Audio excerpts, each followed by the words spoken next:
it's Yvonne here from the Aussie Goddess to do the reading for the lovely sign of Scorpio.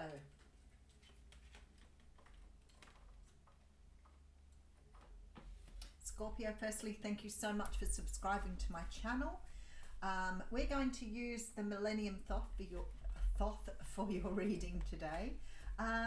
If you haven't subscribed yet, I'd love to have you on board. Please make sure when you press the subscribe button that you hit the bell. It will give you reminders of when I'm going live or notifications, and also advise you when I'm posting new content. If the reading doesn't resonate with you today, don't despair. You can always check out other aspects of your natal chart, such as your moon, your rising or ascendant, and or your Venus. Any one of those could be right for you today. So if you're finding that at the moment the readings don't resonate, which we all sort of go through that energy, then it means that one of your other aspects is probably more dominant at that time. Really easy to do. Just Google natal chart, put in your date of birth. If you have your time of birth, that will show your ascendant, but you can do the rest of your chart without that, and then make some sort of decision to read through your report and really understand who you were, or what the planets were aligning with you when you were born. It is really good fun to read your report. So many of those places that give you a natal chart will allow you to download a report, and you can have a look. I mean, you may not be in the same place you were in when you were born, but those planets will still resonate with you in some way, shape or form. I know a lot of the people on my channel who write to me and say that they find their moon sign resonates much more with them, or their ascendant is much more dominant.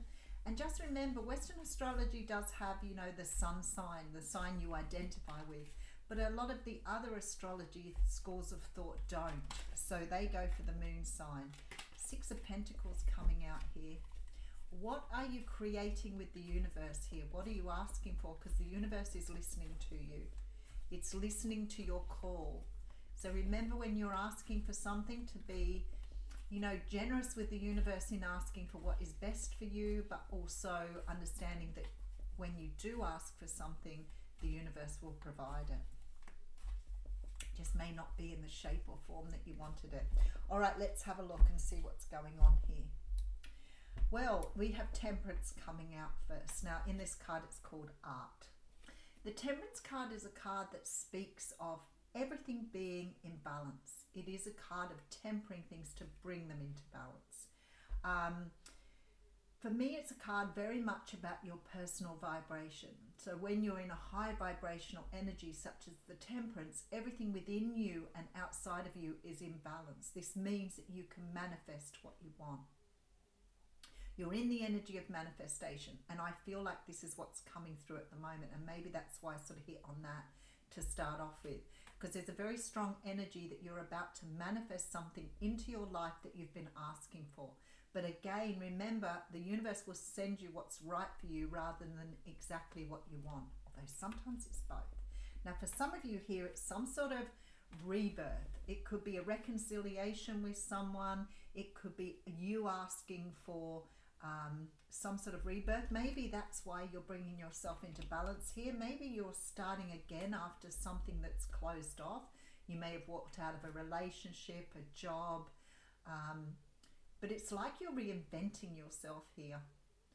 For some of you, it's definitely bringing somebody back in though, because we have the Tower here. Now, the Tower is the card of Scorpio. We also have Sagittarius being represented here. With the Tower, we see Scorpio.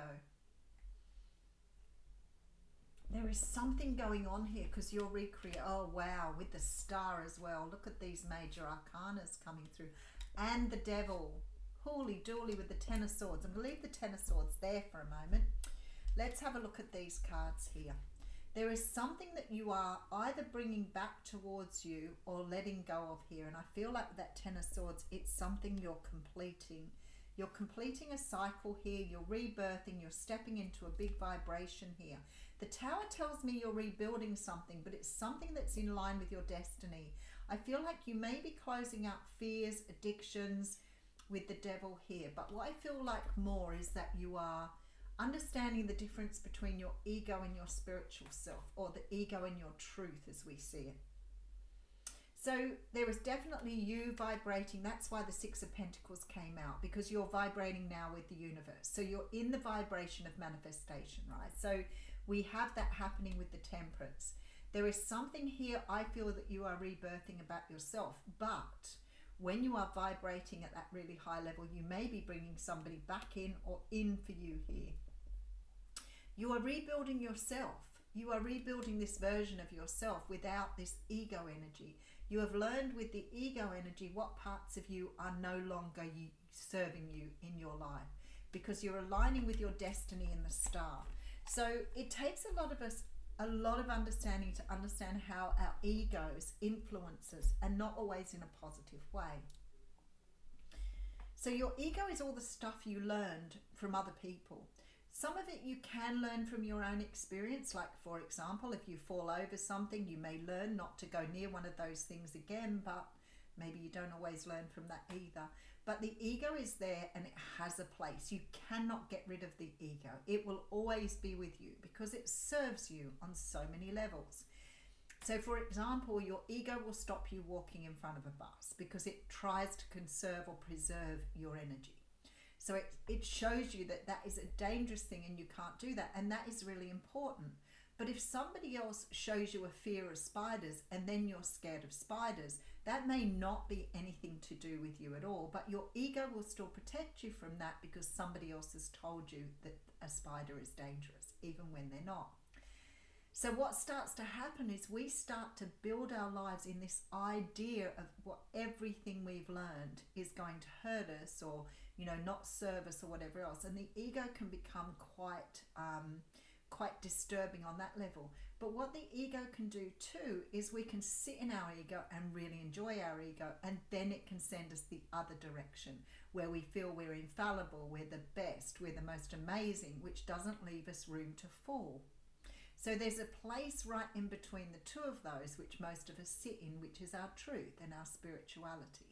So if we can let go of all the expectations of the ego, but we can embrace what has happened with the ego, we can use that to serve us in our life moving forward. But what we really need to do is stand in the truth of who we are, which is what we work at in this lifetime. We learn to understand who we are at that core level, and we work with that. And that is what you're doing here. So there's some shedding of fears, there's some shedding of expectations, there's a trusting in letting go of the ego, trusting that the universe will just, do what you need to do in line with what you want it to do. There is letting go of fear, not fearing everything. There is a letting go of expectations. There's a letting go of the past, letting the future unravel for itself, and just being still in the moment and accepting whatever happens with no fear and no judgment. All right, so we have the Queen of Wands, and this is exactly where you are. See, this is the energy you're standing in at the moment. The Queen of Wands is fire. She's passion, she's drive, she's a beautiful person. It shows on the outside of her. People feel that. It's attractive. It's empowering, the energy. So people want to sort of be around you because they feel this positive, strong sense of who you are. This is beautiful energy. This is leadership. This is purity at some level here. And this is the energy you're standing in right now. So whatever you're doing here, Scorpio, you're reinventing yourself here. All right, so we have the Seven of Cups. You've seen through the illusion. Let's talk a little bit more about that. That's the card of victory there with the Three of Pentacles, understanding your place in the world, your soul contract, and what you're here to do. So some of you are you're aligning with your soul path here. Beautiful energy. The Seven of Cups tells me that you've cut through the confusion. You've understood that perhaps the illusion was that you couldn't be the Queen of Wands. Maybe you felt that you were sort of insignificant, you were small, you were boxed in. The Queen of Wands is none of those things. So it's like you've seen yourself in your own purity here. So you're starting to understand your confidence, your self-esteem, long before that ego put it in place. So for example, if you've got a great self-esteem and you were very, outspoken, and somebody said to you, you're too loud, you're too noisy, don't be so confident, tall poppy syndrome, drag you down to the ground, your ego would say every time you try to be confident, you can't be like that. You're not big enough. You're not worthy. So this is believing in yourself and having the confidence you can to achieve. You've broken through some sort of illusion here of who you thought you were. Absolutely. The victory card tells me you're about to start achieving something in line with your soul contract here. There is a new sort of energy. 8 of Wands, you've got communication coming through from somebody here who is seeing you in your divine beauty. All right, so you have communication coming in here. The 10 of Cups, somebody wants to make it with you. We have, oh wow, the Magician, that's all about creation. And there we have the Fool, which I felt really strongly in the beginning. All right, beautiful, beautiful reading here. Let me tell you what's going on here. It's so straightforward and so incredibly beautiful. You are aligning yourself with the universe, with the Temperance card. You are vibrating in a very high vibration. You're bringing yourself to some sort of rebirth here. But what you're also doing is pulling in another energy here.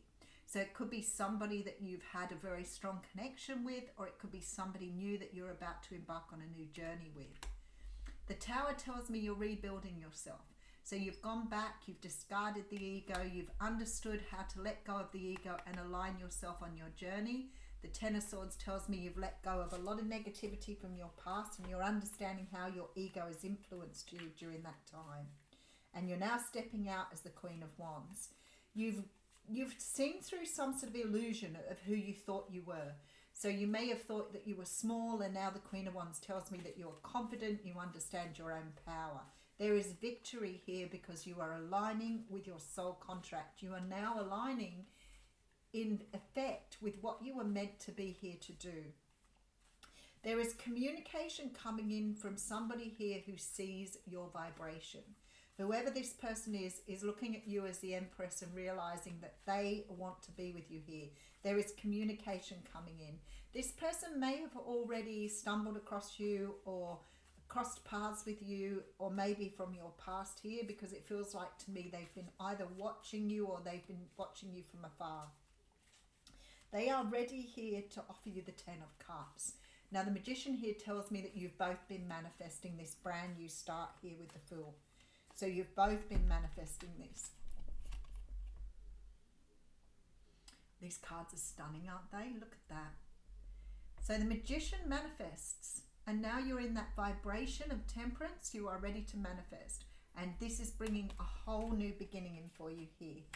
Now, just whoever this person is coming in, you're looking like the Queen of Wands with the Empress, which for me is the most powerful energy for a feminine. The most powerful.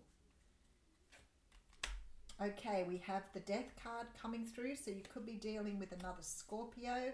Queen of Cups, Cancer, Pisces, Scorpio with the 5 of Wands coming through here. Somebody is wanting to return towards you here. Definitely for some of you, this is the return of someone who is already in love with you here. Very strong Scorpio energy here. So it could be flip-flopping. You could be wanting to make your way towards someone. There is communication coming in very, very rapidly here. Somebody is moving towards you with communication. This person has transformed as well. This is why your energies are aligning here. So if you see a person from your past as your twin flame, I would say strong twin flame energy coming through. This is a person who's been through the healing process. This is someone who has not let go of you, who's been watching over you here, that now wants to have some sort of victory with you here. Your person has seen through their own illusions. They've let go of their past energies. They've let go of the energies that were holding them back as well. So this person has gone through some sort of renewal here. Some sort of renewal. Oh, straight away. Okay, so we have the 7th ray of ritual, order and ceremony, and it's card 44.